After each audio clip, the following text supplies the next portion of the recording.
मिनश्शैतानिर्रजीम बिस्मिल्लाहिर्रहमानिर्रहीम Assalamu alaikum wa rahmatullahi wa barakatuh. Dear brothers and sisters, I welcome all of you with Islamic greetings. May peace and mercy of Allah subhanahu wa ta'ala and blessings of Allah be on you. Rabbi shrah li sadri wa yassir li amri wahlul 'uqdatam min lisani yafqahu qawli. Allahumma tahhir qulubana minan nifaq wa amalina minar riya. I would like to introduce myself just before I share my story, how I embraced Islam. My name is Muhammad Umar Rao. I come from the background of Brahmin family, a sect in the Brahmin known as Vaishnavas or Madhvas. So I am from that particular sect. And I was also an ex-RSS member of about 1 or 2 years. And my birthplace was Mysore till my 10th standard, and then we migrated to Bangalore. And I'm only son to my parents, and I have 2 sisters. By profession, I'm a software engineer working in a telecom company. Now, to start with, how I embraced Islam, I never dreamt in my life. Actually, this talk is in Urdu, so I switch over to Urdu now after my introduction. मैं कभी मेरे ख्वाबो ख्याल में ये नहीं सोचा था कि मैं मुसलमान बनूंगा, और मैं मुसलमानों से सख्त नफरत करता था और मुसलमानों से काफ़ी दूर रहता था, और कभी ये सोचा नहीं कि मुसलमान सही रास्ते में हो सकते हैं। और ब्राह्मण फैमिली भी ऐसी थी, बहुत ऑर्थोडॉक्स थे, इसके हिसाब से मैं कभी ये कोशिश भी नहीं किया कि मुसलमान लोग किस चीज़ पर बिलीव करते हैं। हम लोग माइग्रेट हुए मेरे 10th स्टैंडर्ड के बाद मैसूर से बैंगलोर को फॉर हायर स्टडीज़, मेरे आगे पढ़ाई के लिए। तब मेरे माँ बाप ने डिसाइड किया ये एक सोर्स ऑफ इनकम एक्स्ट्रा होना चाहिए उनके काम छोड़कर। वो मेरी माँ टीचर थी और मेरे फादर जो है एक टेक्सटाइल इंजीनियर थे, केआर मिल में थे। वो जब बंद हो गया मैसूर में, तो केएसआरटीसी में काम करते थे। इतना वो खुश नहीं थे उस जॉब से, लेकिन वो जॉब मैसूर बैंगलोर वो अप एंड डाउन करते थे, वो हमारे साथ में रहते थे। और मेरी माँ बाप ये सोचा कि उनकी जो कमाई है उससे ये काफ़ी नहीं है कि वो हम सब बच्चों को पढ़ाएं, हम तीनों बच्चों को पढ़ाएं, और बैंगलोर में मतलब और आगे बढ़ने के लिए और थोड़ा पैसा चाहिए। इसलिए उन्होंने क्या किया कि पार्ट टाइम में काम करना या पार्ट टाइम में इन्वेस्ट करना उन्होंने सोचा। जो उनके पास पैसा था उन्होंने ये पार्ट टाइम एक दुकान में इन्वेस्ट करने के लिए सोचा। और एक मराठी बिजनेसमैन थे, उनसे उन्होंने मिला, और उन्होंने जब पार्ट टाइम ऐसा कुछ करना चाहते, जब उन्होंने बताया ऐसा, तो उस मराठी शॉप ओनर ने, एक मुसलमान शॉप ओनर थे राजाजी नगर में, उनसे मिलवाया। तो मेरी माँ ने बताया, मेरे माँ बाप मेरे अंकल थे, उनको बताया कि हम एक काउंटर आपके दुकान में, हमारा थोड़ी चीज़ें हम सेल करेंगे और उसमें जो प्रॉफिट आएगा हम वो थोड़ा शेयर करेंगे। लेकिन वो मुसलमान इतने अच्छे थे कि वो कुछ शेयरिंग में कुछ भी इंटरेस्ट नहीं लिया। उन्होंने बोला कि तुमको जो करना है कीजिए, मतलब आप इन्वेस्ट कर सकते हो और उसका फायदा भी आप ले सकते हो, कुछ एक्स्ट्रा उन्होंने चार्ज नहीं किया। और मेरे माँ बाप बहुत इम्प्रेस थे, और घर में हमेशा उनके बारे में बात होती थी कि ये मुसलमान लोग इतने अच्छे हैं कि ये हुनर हमको शॉप में जगह दिया बोल के। लेकिन मैं इससे बहुत नाराज था कि मेरे माँ बाप डेली उनके बारे में अच्छा ही बोले जब मैं उनको नफरत करता हूँ। जब मेरी माँ की स्कूल जब ईयरली खत्म होता था, जब उसको 2-3 महीने हॉलीडेज होते थे, तो मेरी माँ इस दुकान पे जाके उनको भी मदद करती थी, उनके लिए भी काम करती थी, और उसकी जो इन्वेस्टमेंट थी वो भी बेचती थी। और मेरी माँ को ये पसंद था कि मैं जाके वो काम करूं और मैं जाके थोड़ा बिजनेस सीखूं, इससे मैं थोड़ा जिम्मेदार हो जाऊंगा और अच्छा हो जाऊंगा। और घर में मुझे बोले कि तुम जाके इसको संभालो, और मैं बोला कि मैं किसी से भी काम करूंगा, मुसलमान के साथ मैं नहीं कर सकता हूँ, और कोई जरूरी भी नहीं है कि अभी मैं काम करूं, और घर पे इतना गरीबी नहीं है मैं काम करके आपको कमा के खिलाऊं जब मैं पढ़ रहा हूं। मेरी माँ ने मान लिया, और मैं दूसरी जगह काम करता था 1-2 दिन के लिए, फिर बाद में छोड़ दिया और घर में रहता था ड्यूरिंग माई हॉलीडेज, जब मेरे छुट्टियां होती थी। तो फिर जब दूसरी बार मेरी माँ को छुट्टियां आई, तो मेरी माँ, मेरे नानी माँ और मेरे पेरेंट्स वो सब मुझे बहुत इंसल्ट किए कि तुम जाके करो, तुम जाके काम करो। जब तुम्हारी माँ जाके काम कर रही है, तुम्हारे बहन जाके काम कर रहे हैं, और उनकी बिजनेस वो देख रहे हैं, तुमको भी देखना चाहिए, तुम्हारे पैसा है, ऐसे घर में बैठने से अच्छा तुम जाके करो, घर की औरतें कर रहे हैं बाहर, तब मैंने सोचा कि ठीक है जाता हूँ। फिर घर मैंने उस दुकान में गया, राजा जी नगर में। वो लोग बोले आप चिकपेट में हमारी मदद कीजिए, इधर आपकी जरूरत नहीं। तो उधर मैं काम कर रहा था। जब इधर मैंने काम करना शुरू किया, मुझे और ज्यादा गुस्सा आया कि इनको देखकर वहां पे हिंदू लड़कियां मुसलमान होते थे। तब मैं बहुत नफरत करता था उन लोगों को जो मुसलमान कराते थे ऐसे लोगों को। मैं सोचा ये मुस्लिम लोग इंडिया में क्या कर रहे हैं, इनको तो जगह पाकिस्तान में है, ये लोग हमारे हिंदुओं को क्यों कन्वर्ट कर रहे हैं। तो फिर बहुत गुस्सा था, बहुत झगड़ा करता था उनसे। फिर ऐसी ये जब हो रहा था, वो शॉप के ओनर जो थे वो बैंगलोर में नहीं थे, वो कहीं और थे, बॉम्बे में थे। और इसी आर्ग्यूमेंट में उन्होंने थोड़ी चीज बताई। फिर बाद में उन्होंने बोला कि आप कुरान पढ़ो, कुरान से आपको कुछ समझ में आएगी, एक किताब है।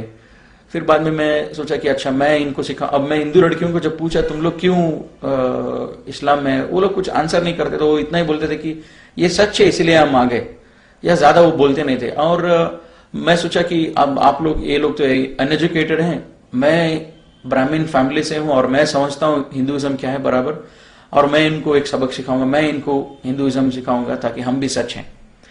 तब मैं हिंदुइज्म और ज्यादा गौर से देखने लगा कि हिंदुइज्म में है क्या।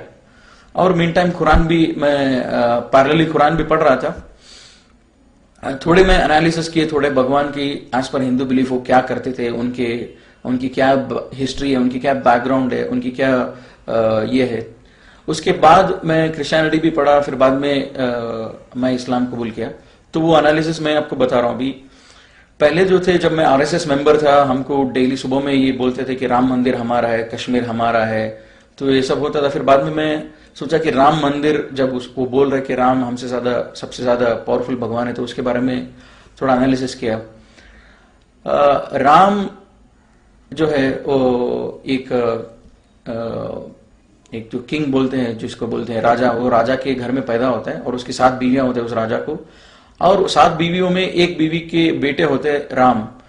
और कुछ फैमिली मिसअंडरस्टैंडिंग से इस भगवान को, जो आज पर हिंदू बिलीफ, इसको घर से बाहर निकाल देते हैं और उसको बोलते हैं वनवास। एक 14 ईयर्स ये वनवास को भेजते हैं जंगल में। इस टाइम पे क्या होता है, रावण एक राक्षस है और वो राक्षस राम की वाइफ को किडनैप करना चाहता है। और जब ये प्लान बना रहा है, राम को ये मालूम भी नहीं कि मेरी वाइफ को कोई किडनैप करने के लिए प्लान कर रहा है। और राम को ये मालूम नहीं हो रहा है कि इस बात राम को मालूम ही नहीं हो रहा है। तो मैं सोचा कि भगवान को अगर उसको मालूम ही नहीं हो रहा है, उसके घर वालों पर अटैक हो रहा है, तो उसको क्या मालूम रहेगा मेरे ऊपर क्या मुसीबत आएगी, मुझे कैसे बचाएंगे। तो इसलिए मैं और आगे जब स्टोरी देखा रामायण, और रामायण जब पढ़ा, यहां तक आती है कि रावण प्लान बनाता है और उसके काम वालों को बोलता है तुम जाके उसके सामने एक हिरन बन जाओ।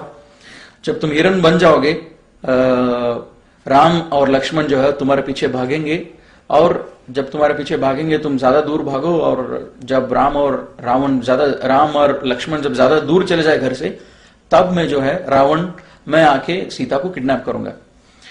तो ये ऐसा ही होता है। और राम को ये 1% भी इसका मालूमात नहीं होता है। अब ये मैं सोचते रहता था ये भगवान कैसा हो सकता है, उसके घर वालों के ऊपर कोई अटैक कर रहा है और उसके घर वालों को कोई किडनैप कर रहा है, लेकिन इसको मालूम भी नहीं हो रहा है।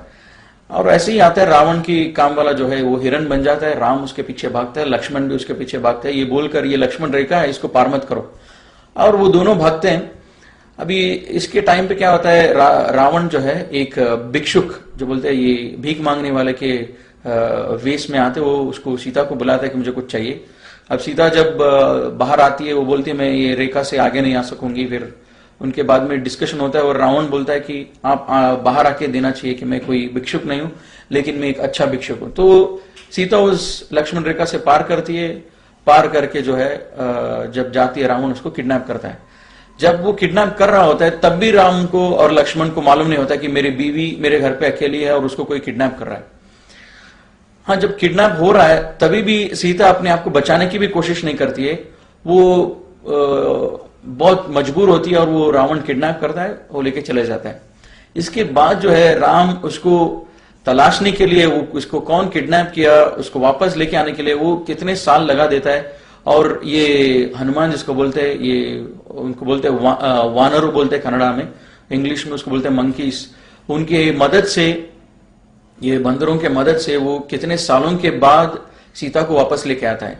और मेरे दिमाग में यही बात आता था, अगर राम सच्ची में भगवान है तो उसको इन वायुसेना की क्यों इनकी क्यों जरूरत है? वानरों जिसको बोलते हैं बंदर, इसकी क्यों जरूरत है? ये खुद जाके लेके आ सकता है। अगर ये भगवान है तो इसकी कोई जरूरत नहीं कि इसको किसी और की मदद की जरूरत नहीं, भगवान खुद अपनी काम कर सकता है। लेकिन इसकी वाइफ को लेके आने के लिए ये बंदरों की मदद से लेके आता है। फिर भी लेके आने के बाद सीता को बोलता है कि मैं तुम पर लोग तुम पर शक कर रहे हैं, तो इसीलिए तुमको एक टेस्ट करना पड़ेगा, तुम पे एक टेस्ट किया जाएगा, जैसे इसको बोलते हैं कन्नड़ा में अग्नि परीक्षा। वो अग्नि परीक्षा मतलब ये एक आग से तुमको जाना पड़ेगा, जब तुमको हार्म कुछ नहीं होता है इसका मतलब तुम प्योर हो। तो वो आग से निकलती है, फिर बाद में राम उसको कबूल करता है, वो एंड है। तो मैं सोचता था राम हिंदू के हिसाब से वो एक भगवान है और सीता भी एक भगवान है। जब भगवान एक दूसरे के ऊपर भरोसा नहीं करते हैं तो ये बात कुछ समझ में नहीं आती, भगवान के ऊपर क्यों भरोसा नहीं करता है? तो फिर मुझे ये लगा कि एक स्टोरी है। अब जब कुरान पढ़ रहा था, मेरे नानी को और मेरे माँ बाप को जब पूछता था रामायण जो है इसको कौन हमको दिया, रामायण किसने दिया हमको, तो वो बोलते थे रामायण लिखा हुआ है एक ऋषि से, वाल्मीकि जो बोलते हैं वो ऋषि ने लिखा है रामायण। तो ये मैं सोचता था मेरे नानी बोल रही है रामायण लिखा हुआ है। जब मैं उसी को पूछा कुरान क्या है, वो बोलती थी कुरान जो है मुसलमानों के ऊपर उसके भगवान ने उनको दिया है, ये कोई लिखा नहीं है, भगवान ने दिया है। तब मैं सोचा नेचुरली जब ये किताब जो भगवान से है वो ज्यादा पावरफुल रहेगी, जो किताब लिखी हुई है वो ज्यादा वीक रहेगी। तो मैं सोचा भगवान से है कुरान, इसका क्या प्रूफ है? तो मैं तलाश करने लगा और भी एनालिसिस किया, जैसे गणेश है और गणेश की जब मैं एनालिसिस किया, गणेश भगवान हम इसको मानते हैं जब मैं हिंदू था। अभी पार्वती जिसकी पत्नी है, ईश्वर शिवा जिसको बोलते हैं, ईश्वर एक जो मोस्ट पावरफुल गॉड है, एक मोस्ट पावरफुल सबसे ताकतवर भगवान है। और ये ईश्वर की पत्नी है पार्वती। ईश्वर इतना ताकतवर है, अगर वो तीसरा आंख भी खोल देगा तो वो दुनिया भस्म हो जाएगा, ऐसा सब बिलीफ है। तब तो ऐसी ताकतवर भगवान की ये पत्नी है पार्वती, और वो भी भगवान है, गॉडेस बोलते हैं इंग्लिश में उसको। तो पार्वती उसको नहाना होता है और वो गणेश को बना देती है कि तुम मेरा वॉचमैन रहो। मैं सोचता था इतनी पावरफुल, इतनी ताकतवर भगवान की बीवी को सिक्योरिटी क्या जरूरत है? फिर भी वो बनाती है गणेश को, फिर वो नहाने जाती है और ईश्वरा जो है घर में दाखिल होता है। उसके घर में जब आता है वो पूछता है गणेश को तुम कौन हो? तो मैं ताज्जुब हो गया ये पढ़ के और ये देख के भी कि ये कैसा सवाल पूछ सकता है ईश्वर, जब उसको इतना भी इल्म नहीं है उसके घर में क्या हो रहा है। उसकी बीवी ने उस गणेश को बनाया और उसको इल्म में ये भी मालूम नहीं कि इसको कौन बनाया और मेरे घर में ये कब आया। वाकई पूछता है इसको तुम कौन हो? जब ये ताकतवर भगवान है, इसको इतना मालूम होना चाहिए, पूरे दुनिया के हर कोने में क्या हो रहा है इसको मालूम होना चाहिए। लेकिन ये भगवान घर में आके बात करता है और गणेश से पूछता है कि तुम कौन हो। इसका मतलब जब ईश्वरा को उसके खुद के घर में जो हो रहा है वो मालूम नहीं है, तो मेरे घर में या दूसरों के घर में जो प्रॉब्लम्स इस दुनिया में हो रहा है उसको कैसे पता चलेगा? तब मैं सोचा ये जो है ये भी एक स्टोरी की जैसी लग रही है। फिर आगे जब देखेंगे स्टोरी क्या होता है, फिर ईश्वरा जो है गणेश की गर्दन काट देता है जब गणेश उसको अंदर जाने नहीं देता है।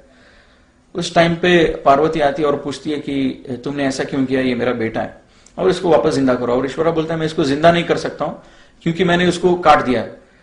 और पार्वती और ईश्वरा ये काफी दिनों तक ये झगड़ा चलता है। फिर बाद में ईश्वरा बोलता है कि मैं इसको हाथी का सर से उसको जोड़ता हूं और उसके एसोसिएट्स को बोलता है कि तुम हाथी इस डायरेक्शन पे जो सोया हुआ है वहां पे जाओ और उस हाथी को आप कट करो, उस हाथी के सर को, और वहां लेके आओ और मैं इसको जोड़ दूंगा। अब लेके आते और उसको जोड़ देता है। अब मैं सोचा ये क्या लॉजिक है, उसी सर को ज्यादा आसानी से जोड़ सकता है, हाथी के सर को क्यों जोड़ा? जब जान नहीं दे सकता हूं बोल के फिर बाद में हाथी के सर से क्यों उसको जान वापस दिया? बाद में मैं सोचा कि इतना बेरहम क्वालिटी, जब इसको सर उड़ा देना, कट कर देना, ये क्वालिटी भगवान की नहीं हो सकती है। इतनी बेरहमी से एक गलती उसने किया, उसने जाने नहीं दिया, उसको कत्ल कर दो इमीडिएटली। ये तो बेरहम एक कैरेक्टर है, भगवान की नहीं हो सकती है। फिर बाद में मैं सोचा गणेश की मैं पूजा क्यों करूं? जब वो खुद अपनी सर बचा नहीं सका तो उसकी क्यों पूजा करो जो उसकी अपने आप की, अपने खुद की जान की जब वो रक्षा नहीं कर सकता, कि मेरी जान की, मेरे घर वालों की, मेरी माल की क्या रक्षा करेगा वो। तो इसीलिए मैं वो स्टोरी सुन के मुझे बहुत ये हुआ, अफसोस हुआ और पढ़ के। और मैं जब मेरी नानी और इनसे सब पूछता था, मेरे घर वाले जो भी बड़े थे, माँ बाप थे, उनसे पूछता था कि भगवान को देखा कौन है। जब हम पूछते हैं कि गणेश की फेस जो है ऐसा है, ईश्वरा का फेस ऐसा है, हमको कैसा मालूम है ये। तो घर में बोलते थे नहीं ये हम कर रहे हैं क्योंकि ये हमारी पूर्वज जो है बहुत पहले से करते आ रहे हैं, तो इसीलिए हम कर रहे हैं ये बात, तो इसीलिए हम पूजा कर रहे हैं इस मूर्तियों की। और जब मैं कुरान पढ़ रहा था, कुरान में भी यही आता है कि क्या अगर तुम्हारे पूर्वज जिहालत में थे, जब तुम्हारे सामने सच्चाई वाजे हो गई, क्या तुम भी जिहालत में रहोगे। तो मैं सोचा ये किताब जो है ये आंसर दे रहा है, जो मेरे क्वेश्चन जो मैं माँ बाप के पूछ रहा हूँ उस क्वेश्चंस को ये किताब मुझे आंसर दे रहा है, ऐसा लग रहा था मुझे। लेकिन मैं सोचा वो फिर बाद में मैं और डीपली हिंदू एनालिसिस किया। मैसूर का था, हमारे मैसूर में चामुंडेश्वरी हिल जो है, वो हिल एक विटनेस है, ये एक भगवान थी, एक भगवान है बोल के, इसलिए मैं सोचा ये शायद ये भगवान मुझे बचा लेगी इस मुसलमान से आर्ग्यू करने के लिए। जब मैं उसके बारे में जब थोड़ा जानकारी लिया, वो भगवान चामुंडेश्वरी जिसको बोलते हैं, महिषासुर एक बड़ा राक्षस होता है। हिंदुइज्म में एक कॉन्सेप्ट है कि ये देवरु राक्षसरु, इनके बीच में हमेशा लड़ाई होती रहती है। ये राक्षसरु एक सेक्ट है, ये लोग जब राक्षस होते हैं, और ये राक्षस का ऑब्जेक्टिव इतना है कि ये लोग दुनिया में सबसे बड़े हो जाएं और ये देवरु जो है उनको खत्म करें। तो ये दोनों के बीच में बार बार लड़ाई होती रहती है। तो महिषासुर जो भी है वो भी एक राक्षस होता है, और ये राक्षस जो है ये लंबी तपस्या में बैठता है काफी सालों तक। जब इसकी तपस्या कबूल होता है, ब्रह्मा जो क्रिएटर है हिंदू बिलीफ के हिसाब से, वो इस तपस्या को कबूल करता है और वो बोलता है आपको जो चाहिए मांगे मैं दूंगा। और ये महिषासुर, ये जो राक्षस है, ये पूछता है कि मुझे सबसे ज्यादा ताकतवर बनाओ और मुझे अमर बनाओ, मुझे चिरंजीव बनाओ, मतलब मुझे कभी मौत नहीं आना चाहिए। और ब्रह्मा बोलता है ठीक है, ये विश आपको, ये वर मैंने आपको दे दिया। अब क्या होता है, और एक कॉन्सेप्ट है कि ये भगवान हिंदू हिसाब से, हिंदू के बिलीफ के हिसाब से ये एक जगह पे रहते हैं, उसको बोलते हैं देवलोक। और जो राक्षस रहते हैं उनका अलग जगह होता है, और मानव जो बोलते हैं मनुष्य, और ये ह्यूमन बीइंग जो बोलते हैं उनका जगह है ये दुनिया। और ये राक्षस महिषासुर को जब मिल जाता है एक वर, सबसे ताकतवर बन जाऊंगा, और सबसे ताकतवर बनता है और इसको मौत कभी टच नहीं करेगी, ये जाता है देवलोका को और सबको, देवताओं को मारने के लिए। मैं सोचता था कि ये कैसा कॉन्सेप्ट है। ये राक्षस तपस्या में बैठा, एक इबादत में बैठा इतने साल तो, और इतने साल के बाद उसने भगवान से वर मांगा कि मुझे ताकतवर बनाओ, और उसको भगवान ने वर दिया। फिर उसी भगवान की ये कत्ल करने जा रहे हैं। तो इसका मतलब मैं भगवान को उल्लू बना सकता हूं। कभी भी भगवान 10 साल बैठो, भगवान से वर ले लो और उसके बाद में उसी को मारने लगो। तो मैं सोचा ये एक इमेजिनरी स्टोरी है, ये सच नहीं हो सकता है, ये लॉजिकल नहीं है। तो बाद में क्या हुआ, ये राक्षस जब सबको मार रहा होता है, ये लोग देवते बोलते हैं, देवतेगणु, ये लोग सब जाके इनसे मिलते हैं, ब्रह्मा विष्णु महेश्वरा, इनसे जाके मिलते हैं और इनको पूछते हैं कि हम ऐसे मुसीबत में हैं, ये महिषासुरा जो है हमको मार रहा है, हम क्या करें अभी। ये ब्रह्मा बोलता है अरे इसको मैंने वर दिया है, अभी मैं इसको वापस नहीं ले सकता हूं, मैं वापस अगर लूंगा ये फिर से भी डीएक्टिवेट नहीं होगा, इसका एक बार मैंने वर दे दिया, मैं वापस नहीं ले सकता हूं।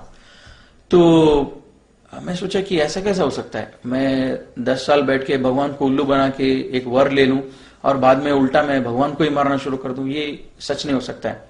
फिर ब्रह्मा बोलता है अच्छा मेरे पास एक रास्ता है इसको मारने के लिए, मैंने जो इसको वर दिया है, तुम सबसे ज्यादा ताकतवर हो जो दुनिया में ऑलरेडी हैं, भगवान आदमी कोई भी हो, तुम सबसे ज्यादा ताकतवर हो जो अभी मौजूद है इस दुनिया में, लेकिन जो आने वाले हैं उनसे ज्यादा ये ताकतवर रहेगा, ये तो वर नहीं दिया हूं, तो इसलिए हम ये काम करेंगे, एक भगवान को हम पैदा करेंगे जो उससे ज्यादा ताकतवर होगा और वो उसको मारेगा। तो ये क्या करते हैं, विष्णु बोलता है मैं औरत हो जाऊंगा, और शिवा जो है बोलता है कि मैं और तुम, हमारा मिलन होगा, हमारे मिलन से जो बच्चा पैदा होगा वो बच्चा जो है वो नया भगवान होगा और वो महिषासुर को कत्ल करेगा। और जो बच्चा पैदा होता है उसका नाम होता है चामुंडेश्वरी, वो लड़की होती है उसको चामुंडेश्वरी बोल के नाम रखते हैं। मतलब चामुंडेश्वरी, वो ईश्वर का भी नाम ही आता है, चामुंडेश्वरी, वो जाके उसको कत्ल कर देती है महिषासुर को। मैं सोचा, एक मिनट के लिए सोचा, अगर मैं भगवान होता, मैं ब्रह्मा के जगह होता, तो मैं कभी, मुझे मालूम हो जाता था कि ये राक्षस 10 साल के लिए इसलिए बैठा है मुझे मारने के लिए, ये देवरों को खत्म करने के लिए इसलिए बैठा है, तो मैं कभी वर नहीं देता। ऐसा पूरा ड्रामा करने से अच्छा मैं वर नहीं देता, और या तो वर देने के बाद उसको कत्ल कर देता।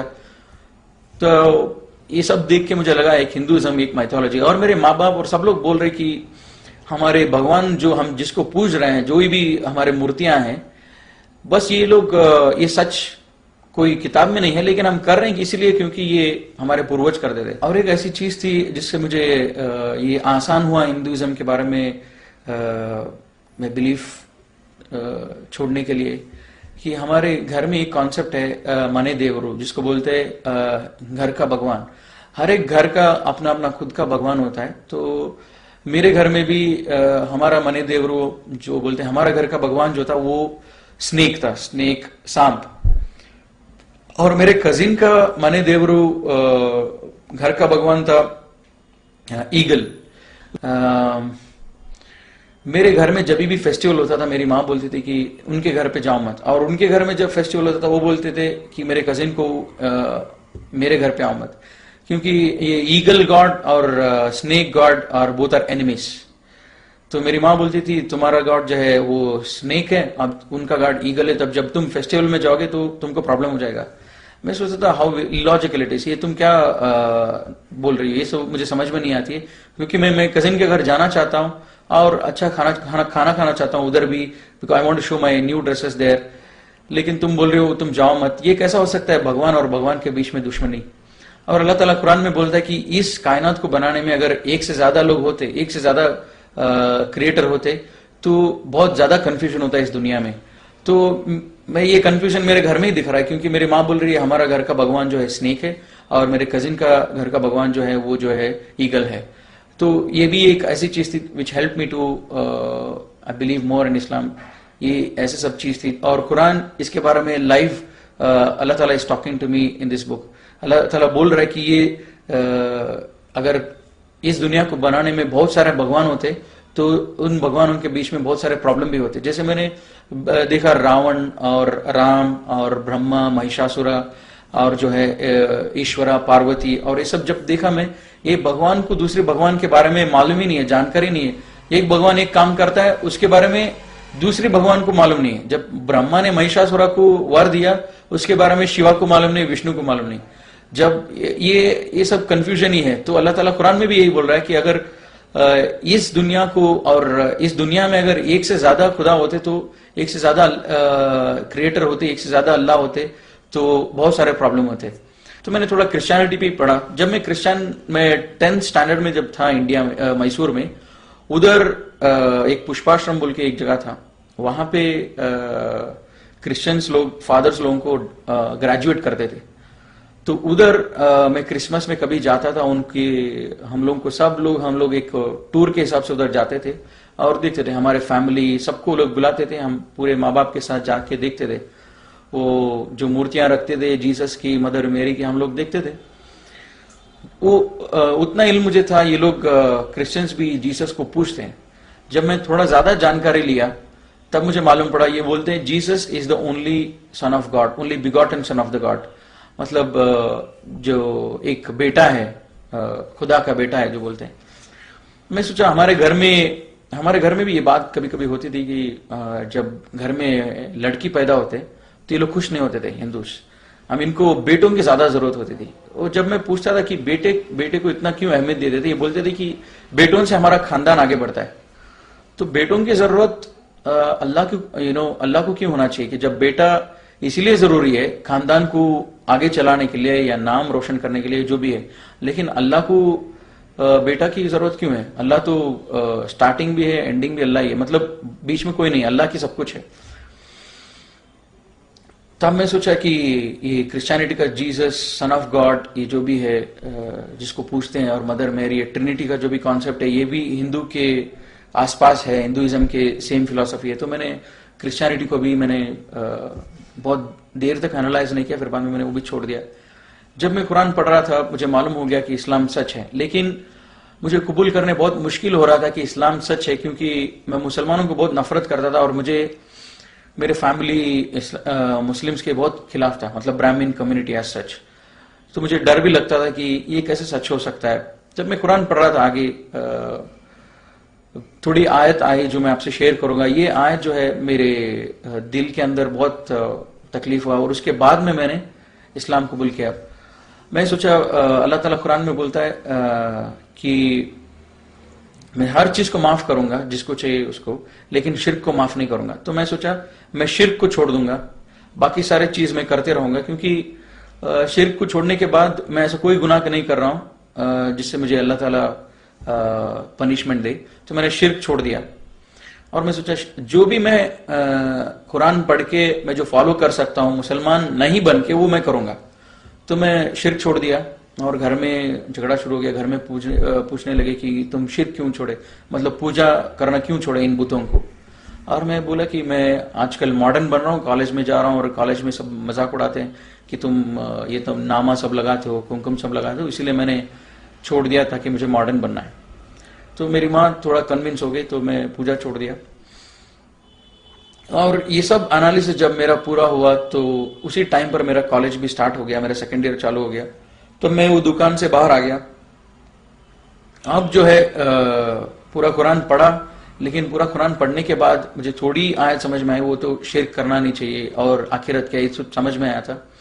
और हर एक आयत का माना समझ में आया था कि आयत अल्लाह ताला अपने आप को आयत से प्रूव करते कि अल्लाह ताला का एग्जिस्टेंस, अल्लाह के ऊपर यकीन रखने के लिए अल्लाह की आयत को अगर हम सोचेंगे, उसके बारे में गौर करेंगे, तब हमको बिलीव होगा अल्लाह की एग्जिस्टेंस। मतलब अल्लाह हमारे सामने जाहिर नहीं है, मतलब अल्लाह को देख नहीं सकते, लेकिन अल्लाह के आयत को देखकर हम बिलीव करना चाहिए, इतना मुझे समझ में आया था। फिर दूसरी आयत जब मैंने कुरान में पढ़ा, how can you disbelieve in Allah when you are lifeless, we gave you life and we will cause you to die again and we will cause you to life again, we will bring back to life again. तो मैं सोचा it's not easy for me to believe that on the day of judgment we will be brought back to life। मतलब जब अल्लाह ताला बोल रहा है कि तुम अल्लाह के ऊपर कुफ्र कैसे कर सकते हो जब तुम नहीं थे और बाद में तुमको अल्लाह ने एक लाइफ दिया, फिर बाद में अल्लाह तुमको मौत देगा, फिर उसके बाद में अल्लाह तुमको फिर से वापस जिंदगी देगा, खड़ा करेगा आखिरत के दिन। तो मैं सोचा हाँ ये सच है, अल्लाह ताला जो बोल रहा है ये सच है। क्यों 18-20 ईयर्स बैक मेरा एग्जिस्टेंस ही नहीं था, I was not there before I was born. लेकिन ये धरती तो था, मेरे पैदा होने से पहले सेंचुरीज के हिसाब से ये धरती चल रही थी। लेकिन अभी ऐसा कैसा हो सकता है कि how I disbelieve in Allah, Allah says you are lifeless. हाँ मुझे 20-25 years back I was lifeless, मैं नहीं था इस धरती पर। फिर बाद में Allah gave me life, yes Allah gave me life, then afterwards he will cause me to die, we know that we will die, और मैं एक दिन मरूंगा, फिर अल्लाह will bring back me to life again on the day of judgment। and हाँ अल्लाह मुझे फिर से जिंदगी देंगे आखिरत के दिन। जब ये दोनों सच है, मैं जिंदा नहीं था मेरे पैदा होने से पहले, फिर अल्लाह ने मुझे जिंदा किया, अल्लाह ने मुझे लाइफ दिया, फिर मुझे मौत भी देगा अल्लाह ताला। ये दोनों अगर सच है तो तीसरी चीज भी सच है। और this help me to believe in the day of judgement. At the same time हमारे हिंदुइज्म में ये कॉन्सेप्ट है कि पुनर्जन्म जो बोलते हैं कि अगर मैंने ऐसी कोई गलती की है, जो बड़ा गलती अगर मैंने किया, मैं कुत्ता हो जाऊंगा या तो पिग हो जाऊंगा या तो फिर इंसेक्ट हो जाऊंगा या तो फिर बर्ड हो जाऊंगा। मैं सोचा अगर मुझे कुत्ता पसंद नहीं है, मुझे कुत्ता होना पसंद नहीं है, मैं कुछ भी हो सकता हूं लेकिन कुत्ता होना पसंद नहीं है, पिग होना मुझे पसंद नहीं है, तो मैं क्या काम करूं जिससे मैं कुत्ता होना बच जाऊं या पिग होना बच जाऊं। ये दोनों चीज मैं बनना नहीं चाहता हूं, ये दोनों चीज से मैं कैसे बचूं पुनर्जन्म में। मैं सोचता था इसके बारे में। There is no way it communicates, मतलब ऐसा कोई कम्युनिकेशन नहीं है इनके बीच में मुझे मालूम होने के लिए। अगर मुझे मालूम होना चाहिए ये कुत्ता क्यों बना है, ये कुत्ता ऐसे क्या गुनाह किया है, इसका प्रीवियस लाइफ जो था वो एक मनुष्य जन्म था, लेकिन अभी इस जन्म में जो है ये कुत्ता है, इसने क्या गुनाह किया है, ये कुत्ता बना है, मुझे मालूम होना चाहिए ताकि मैं वो गुनाह नहीं करूंगा, मैं वो मिस्टेक्स नहीं करूंगा। लेकिन अल्लाह ताला कुरान में बोलता है कि there is life after which is either hell or heaven, nothing in between. और अल्लाह ताला सूरह बकरा में बोलता है कि they are the people who are successful and one of the और एक जो चीज है इन ईमान वालों को बिलीव करने के लिए, यकीन आखिरत पर होना चाहिए। ये यकीन, मैं सोचता था आखिरत क्या है, आखिरत ऐसी क्या चीज है, आखिरत पर मैं कैसे यकीन करूं। क्योंकि जो पूरे जो आयत से ये मुझे मदद किया कि मेरे घर में बोलते थे हम मूर्ति पूजा इसीलिए कर रहे हैं क्योंकि हमारे पूर्वज कर रहे थे, और कुरान बोल रहा है तुम्हारे पूर्वज अगर जिहालत में थे क्या तुम भी रहोगे जब सच्चाई वाज़े होगी। और मेरे दिल में ये बात आती थी मैं इस्लाम फॉलो करूंगा लेकिन नमाज पढ़ूंगा और मेरे हिसाब से पढ़ूंगा, मुसलमानों के जैसा नहीं पढ़ूंगा। तब ये दूसरी भी आयत है कि विच हेल्प मी टू, जो मुझे मदद किया इस्लाम को फॉलो करने के लिए। आज मैंने इस्लाम को परफेक्ट किया, मुकम्मल किया, और इसके सिवा दूसरे कोई मजहब को मैं एक्सेप्ट नहीं करूंगा।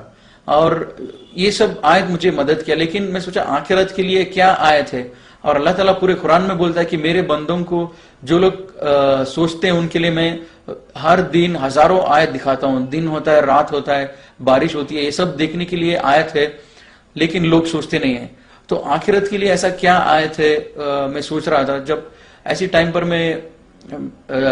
मेरे को एक चैप्टर याद आया मेरे साइंस में जब पढ़ रहा था अर्थ के बारे में, और मेरी बहन भी 10th स्टैंडर्ड में थी। जब उनकी किताबें देखा तो मुझे मालूम पड़ा अर्थ का क्रस्ट कैसा बना है, अर्थ कैसा बना हुआ है, so many kilometres down there is water, उसके बाद जो है वो ये है, उसके बाद जो पत्थर है, फिर बाद में आग है, वो आग इसी से वॉल्केनो आती है। तो मुझे सोचा यही एक आयत है अल्लाह ताला जो मुझे कम्युनिकेट कर रहा है। ये आयत है यकीन करने के लिए जहन्नम पर, और जन्नत पर कैसे यकीन करो कि जन्नत रहेगा या नहीं रहेगा।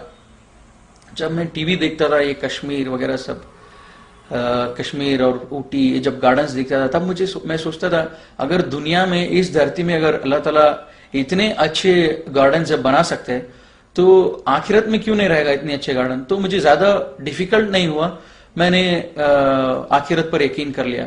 फिर कभी कभी मेरे दिल में ये भी ख्याल आती थी कि क्या ये सब कुछ साइंस से तो नहीं है, ये सब कुछ हम अल्लाह भी नहीं है, ये हिंदुइज्म भी रॉन्ग है, क्रिश्चियनिटी भी रॉन्ग है, ये सब कुछ साइंस से तो नहीं है, मतलब कोई भगवान ही नहीं, ये सब हुआ अपने आप हो गया। तो कभी कभी मेरे दिल में यही भी ख्याल आता था जब मैं सोचता था उसके बारे में। वो बिग बैंग थ्योरी ऐसा है कि टू समराइज, मतलब सिंपल वे, कि एक वो फायर बॉल था, आग का बॉल था, और वो जब डिस्ट्रॉय हुआ वो ये दुनिया और ये रिवर्स स्काईज ये सब फॉर्म हो गए। तो ये बिग बैंग थ्योरी इन ए नटशेल ये जब बोलती है। जब मैं सोचा एक रबर बॉल अगर टूटता है, डिस्ट्रॉय होता है, तो रबर के पीसेस नजर आएंगे, कुछ ज्यादा नजर नहीं आएगा रबर बॉल से ज्यादा।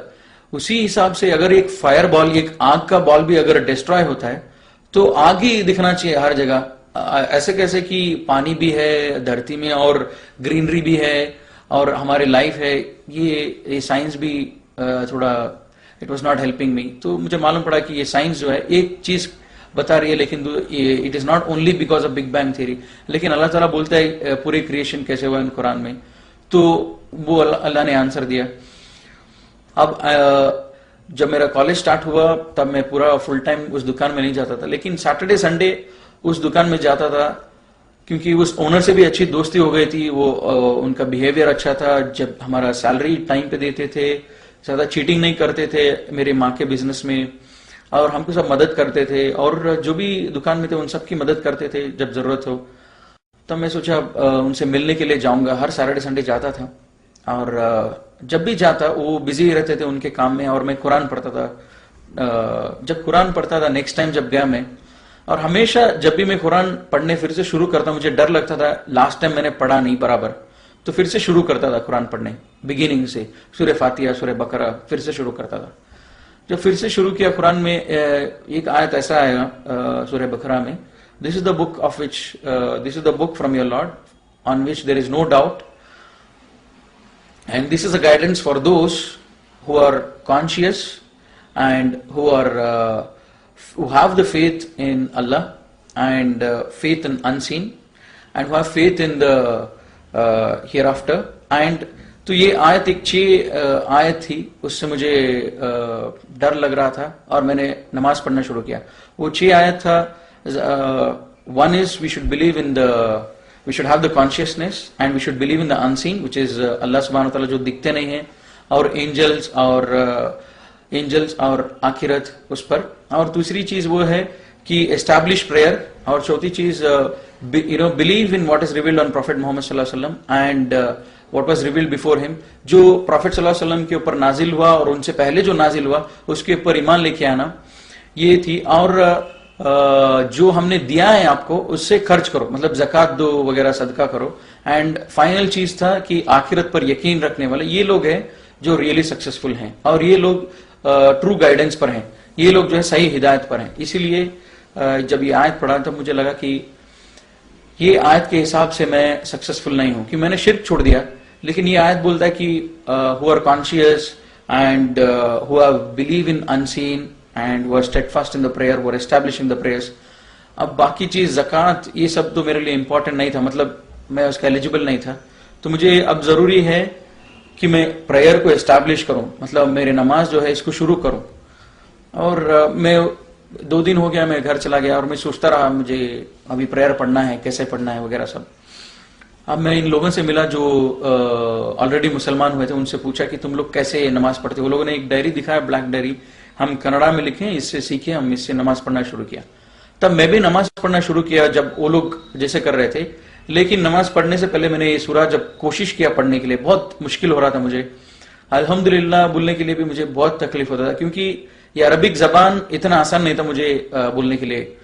तो काफी टाइम लगा ये सूरा सीखने के लिए। जब सूरा सीखता था बीच में मुझे कभी कभी ये ख्याल भी आता था कि मैं मुसलमानों की जैसा नमाज क्यों पढ़ूं। मैं नमाज पढ़ूंगा मेरे हिसाब से पढ़ूंगा, मेरे हिसाब से मैं नमाज पढ़ूंगा, मेरे हिसाब से मैं अल्लाह से मांगूंगा, अल्लाह से इबादत करूंगा, इनकी जैसा क्यों करूं। और ये अरबिक मुश्किल भी है, तो मैं सोचा मैं इंग्लिश में पढ़ूंगा, नहीं तो कन्नड़ा में पढ़ूंगा, पूरे ट्रांसलेशन है, तो अरबिक में क्यों पढ़ना चाहिए।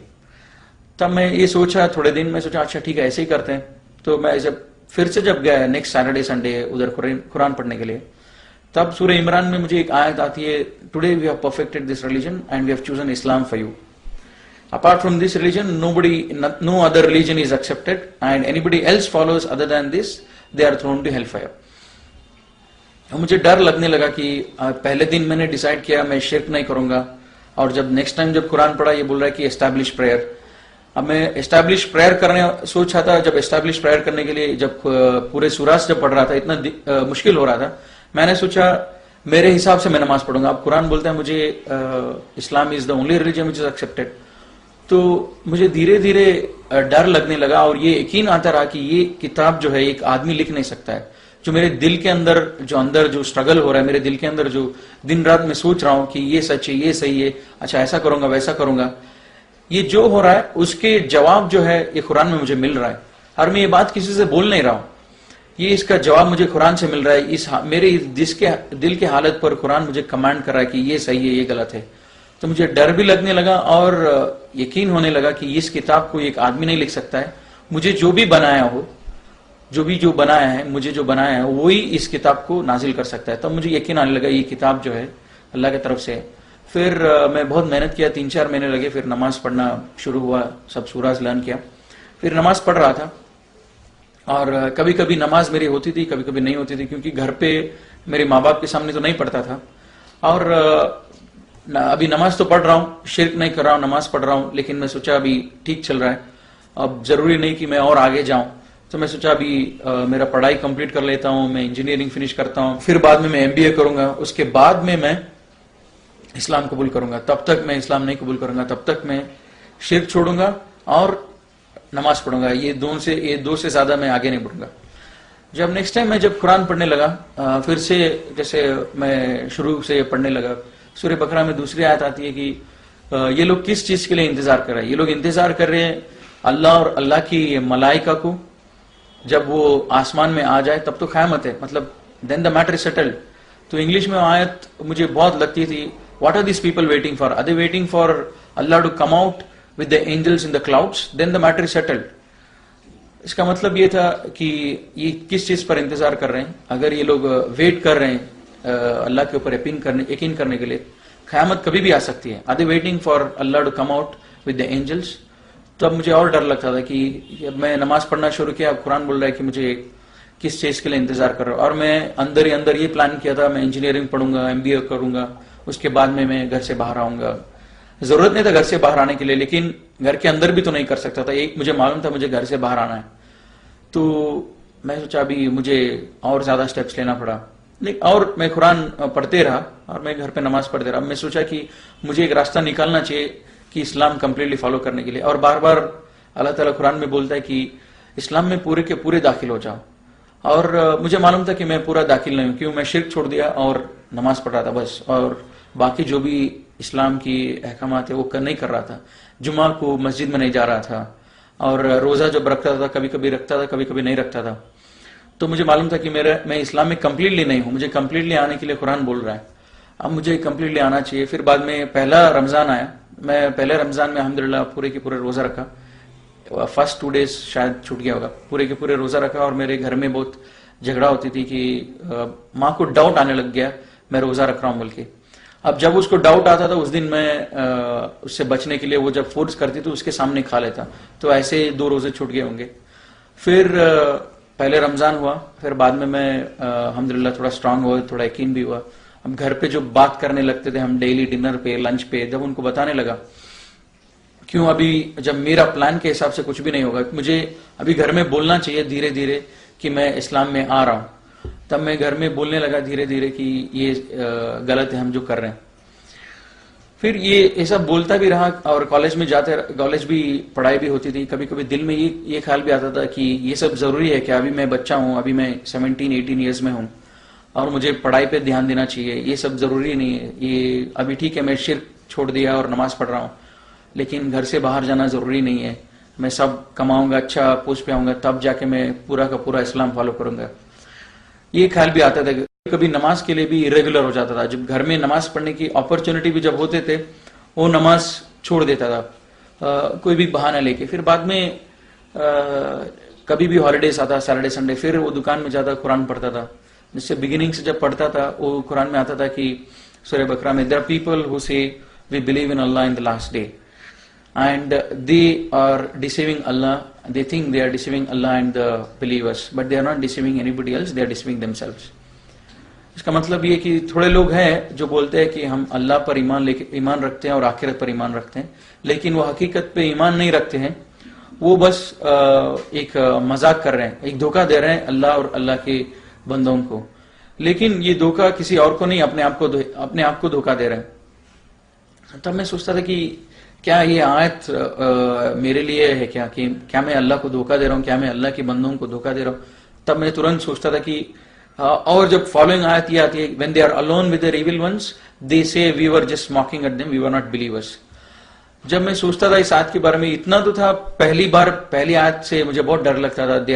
दे say they believe in Allah but they are not really believers, मुझे डर लगता। लेकिन दूसरे आयत से थोड़ा मुझे ये रिलैक्स होता था, क्योंकि मेरे साथ कोई ऐसे नहीं थी to say that I am just mocking at them, तो मैं थोड़ा सेफ होता था। लेकिन मेरे दिल के अंदर जो एक केयरलेसनेस था, जो स्टेडफास्ट नहीं था दीन से, ये आयत मुझे बहुत लगता था। और फिर बाद में मैं नमाज बराबर ट्रैक पे पढ़ता था, टाइम पर पढ़ता था। फिर बाद में क्या हुआ, फिर से मैं कॉलेज, वीकडेज आते थे, कॉलेज जाता था, फिर सोचता था इसके बारे में।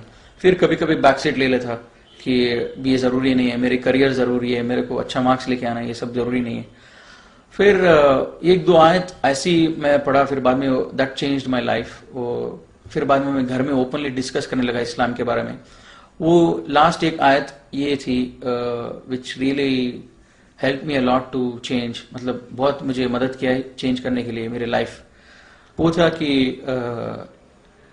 when the death approaches them, they will my angels will ask them what state you were in, and they will reply, we were weak and oppressed in this world. And angels will reply, was Allah's land was not vast enough for you to emigrate and follow Islam. मतलब जब इनकी मौत आएगी, मेरे मलाइका इनको पूछेंगे कि तुम किस हालत में थे, और ये लोग रिप्लाई करेंगे कि हम बहुत वीक थे, हम बहुत मजबूर थे। मेरे मलाइका इनको रिप्लाई करेंगे, क्या अल्लाह की धरती इतनी विशाल नहीं थी ताकि तुम हिजरत करके तुम इस्लाम फॉलो करो। तब ये मुझे मैं सोचा ये अल्लाह ताला मुझे बोल रहा है। मैं बार बार अपने आप को, मैं फजर नहीं पढ़ रहा हूँ, असर नहीं पढ़ रहा हूँ, मेरी माँ है, मैं वीक हूँ, मैं बहुत कमजोर हूँ, मैं कमा नहीं रहा हूँ, अब मैं पूरा का पूरा इस्लाम फॉलो नहीं करता हूँ। ये सब मेरे दिल में आता था। जब ये आयत पढ़ा तो मुझे लगा कि अल्लाह ताला is answering to my question in my heart. तो तब मैं सोचा अच्छा ठीक है, अभी मैं ओपनली डिक्लेयर करूंगा घर में। अब घर में मैं ओपनली बोलने लगा इस्लाम सच है और तुम लोग जो कर रहे हो सही है, तुम लोग जो कर रहे हो वो सही नहीं है और मैं जो कर रहा हूँ वो सही है, और ये मूर्ति पूजा सब हिंदुइज्म में नहीं है। अब क्या हुआ, मेरे माँ बाप ने सोचा कि ये इतना सीरियस नहीं है, वो ऐसे ही बोल रहा है। फिर धीरे धीरे धीरे मेरे डिप्लोमा जो खत्म होती रही, मैंने अपने प्रिंसिपल से भी पूछा कि लीगल प्रोसीजर क्या है इस्लाम कबूल करने की। फिर उन्होंने बताया लीगल प्रोसीजर जो भी है, उसके बाद मुझे काम मिलेगा नहीं मिलेगा।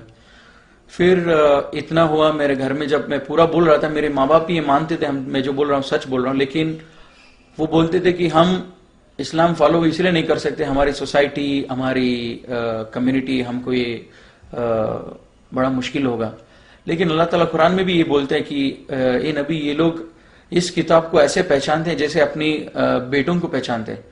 तो जैसे हमारे फैमिली जैसे बोलती है, जब मैं पूरा उनको इस्लाम का मैसेज दिया, वो लोग भी बोल रहे तुम जो बोल रहे हो सच है, लेकिन हम फॉलो इसीलिए नहीं कर सकते क्योंकि सोसाइटी है एक्सेट्रा एक्सेट्रा। तब ये आयत is talking about the same behaviour of them. तो काफी सारा ऐसा सब अंदर मेरे दिल में बहुत प्रॉब्लम आ रहा था, अंदर ही अंदर एक स्ट्रगल था, एक क्या करूं मैं इस्लाम कबूल करूं या क्या करूं। लेकिन मन ही मन मेरे दिल ये बोल रहा था कि इस्लाम सच है, और मैं मानने के लिए रेडी नहीं था क्योंकि माँ बाप और ये सब वगैरह। जब ये आयत पढ़ा, what state they were in, what state you are in when you know we will be asked when I am in my death bed and I will say I am weak and oppressed. तो ये आयत जो है ये मुझे बहुत लगा। इसके बाद में मैं डेली दुआ करने लगा अल्लाह से कि मुझे एक अपॉर्चुनिटी मिल जाए जिससे मैं घर छोड़ दूं और इस्लाम कंप्लीटली फॉलो करूं। और डेली घर में झगड़ा होता था, और एक बात पर बहुत सीरियस झगड़ा हुआ माँ से, और माँ बोली घर छोड़ के तुम चले जाओ, तुम आजकल हमारी बात नहीं मानते हो। और मैं सोचा भाई यही एक अपॉर्चुनिटी है, मैं घर छोड़ूंगा और इस्लाम पर फॉलो करूंगा। अब मैं घर छोड़ने के लिए रेडी हो रहा था, मेरी बहन भी बोली मैं भी इस्लाम कबूल करना चाहती हूँ। मैं जब घर में सब लोगों को ये समझा रहा था इस्लाम क्या है, तो मेरी बहन समझी, वो बोली कि मुझे यकीन है तुम जो बोल रहे हो इस पर, और ये राइट है, तो इसलिए मैं भी इस्लाम में आना चाहती हूँ। फिर बाद में वो इस्लाम कबूल करी, तो फिर वो भी मेरे साथ आ गए। हम लोगों ने घर छोड़ा। अब्दुल्ला about 9 years now I have embraced Islam, Allah से grace and mercy. So this is all my story about how I embraced Islam. अस्सलाम वालेकुम रहमतुल्लाह।